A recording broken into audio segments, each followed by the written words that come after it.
The AC isn't working on a home I'm purchasing. Is this a big deal? I'll answer that question and more on this episode of your Home Buyer Guide podcast. I'm trying to purchase a home in Northern Virginia as a first-time home buyer. I picked a real estate agent verbally recently, and she's now requesting that I sign an exclusive right to represent buyer agreement before I see my first home. The agreement locks me into her as my agent until the end of the year and says I have to pay any part of her 2.5% commission that the seller doesn't pay. She says I cannot work on your behalf without your explicitly written authorization to do so. I need advice. What should I do? Should I insist on not signing an agreement? Should I agree to sign one but only just before we put in an official offer? If so, what should I negotiate into the final writing? The buyer's agreement is something that's getting more and more common, I think. I understand why your agent would want you to sign one. They're trying to protect themselves to make sure they're paid for their work. What I like to see in buyer's agreements, and really any contract, is a way to terminate it. So if you're looking to negotiate the terms of the agreement, make sure there's some clause in there that you can terminate the agreement without penalty. What I don't like about these agreements now is the buyer being responsible for a portion of the buyer's commission. Listings are hard to come by nowadays, so some real estate agents are cutting their commission so they can get the listing.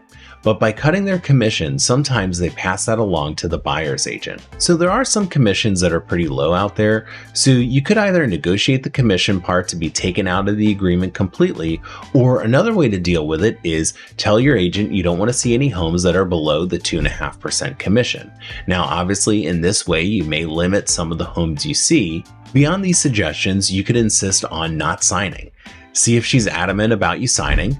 The fact that she's having you sign it before you even see your first home probably means she'll want you to sign the agreement before proceeding with any house hunting. Ultimately, I think I would want to know why you're hesitant about signing it. Is it because you don't want to get locked into an agreement? Has the agent not gained your trust yet? So before you sign anything, just make sure all the terms sound like they make sense. If you have any questions about it, I would consult a real estate attorney. And if you really don't want to sign it and your agent doesn't want to budge, just get another agent. If you have any real estate questions for the podcast you want answered, send me an email. All of these questions came from Reddit. I'm getting ready to sign a buyer's agent agreement with an agent. My understanding is that this is very common in my local market, Seattle, and it's so the agent gets compensated by the buyer if the seller won't pay the commission. The agreement includes a clause that says that the agent compensation will also be paid by the buyer if the purchase fails to close due to buyer's breach of the purchase and sales agreement. I'm worried that that means if we waived contingencies on an offer and then got unlucky and had to back out, we'd lose earnest money and also have to pay the agent on top of that. Is this normal for one of these agreements, or should this be viewed as a red flag? In some areas like Seattle, buyer's agreements can be pretty common, like this person said. Usually a real estate agent gets these buyer's agreements from their brokerage or from the Realtor Association. The reason I mention that is because these documents are essentially standardized. If it's gone through the Realtor Association, that usually means the document has been approved by their legal team.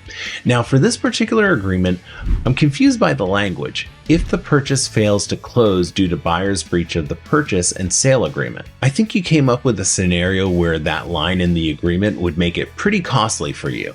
If you waive all the contingencies and for some reason you don't buy the home, you would be in breach of the contract. Now, I tried to look up the typical buyer's agreement in Seattle and I couldn't find the exact language you mentioned. I might have been looking at the wrong thing. Who knows? I think if you're going to sign this agreement and you do intend to waive all contingencies and you're worried about being responsible for the buyer's commission, it's best to speak with a real estate attorney.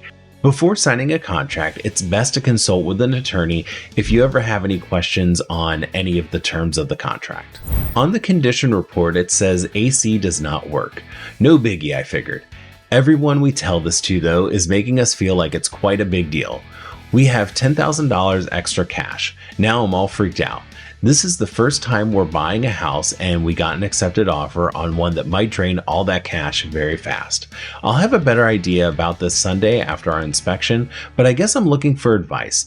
All this feels so overwhelming. Not sure if it matters, but the house is 1,538 square feet. I'm not exactly sure what the condition report is. I'm assuming that maybe it's some sort of seller's disclosure. It sounds like the seller is disclosing that the AC doesn't work. I could be wrong here though.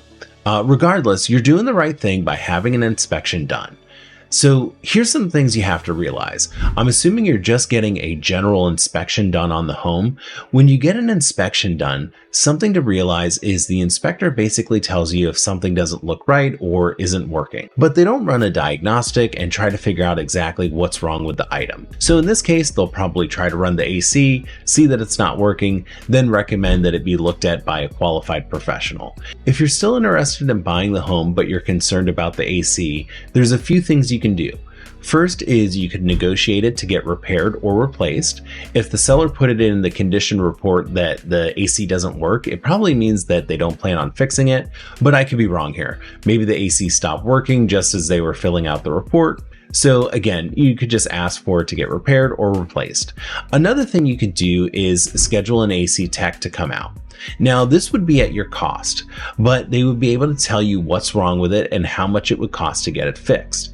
If the AC does need to be replaced based on the size of the home, it would probably take a good portion of your $10,000. Another path you could go down is asking for concession money. Estimate how much it would cost to replace the AC, assuming a replacement is necessary, then ask for the money for the repairs. You would ask for the repair money instead of a drop in the purchase price, so then you can have that money in hand to get the work done. Let's say you negotiated $6,000 for repairs, you'd probably want that in an escrow account and it would be released by the title company or whomever you're using to keep the escrow money for that repair. Your real estate agent can walk you through exactly how it's done according to your market and your contract. I recently decided on a mortgage lender for my mortgage. They have sent disclosures and have been signed and provided pre-approval. I informed everyone else I was working with of this decision so they would not waste time. I was working with one person who was extremely helpful and was a broker. I got this response from them: "Your file is not a slam dunk. I had 3 other lenders turn you down. I know insert lender name and used to work with them. I don't like your chances with them. Should I be concerned, or is this just a last-ditch approach to get me back to them?" First off, that's really nice of you to let the other lenders know that you chose someone else to work with instead of ghosting them. Also, good job on shopping around for lenders. Should you be concerned? Maybe. This could be a red flag that a lender is calling out another lender in that kind of way, but it sounds like you dodged a bullet working with the other mortgage broker who is bad-mouthing other lenders. That's extremely unprofessional. So this could be a last-ditch effort approach, but regardless, I probably wouldn't want to work with someone like that. As far as your file not being a slam dunk, did any of the other lenders you speak to show concern about being able to get approved? I would ask your current lender to be honest and tell you what your chances are of getting approved. You can let the lender know that you're aware that it's getting harder and harder to get a loan. You just want some reassurance that this is the right decision for you to buy a home now. I would say that if you do have a challenging file, like let's say you're not a W-2 employee, I think it makes the most sense working with a lender who's familiar with those kinds of files. Each lender can kind of specialize in particular loans, situations, and loan programs. In theory, working with someone who's familiar with your kind of file will make it so the transaction is as smooth as possible. But don't stress too hard. It sounds like you've done your due diligence and picked the best lender for your situation. I hope you have a smooth transaction. For more podcasts, check out this playlist. If you have any real estate questions, my contact information is in the description below. Please email me your questions so I can answer them on the podcast. Thanks for tuning in.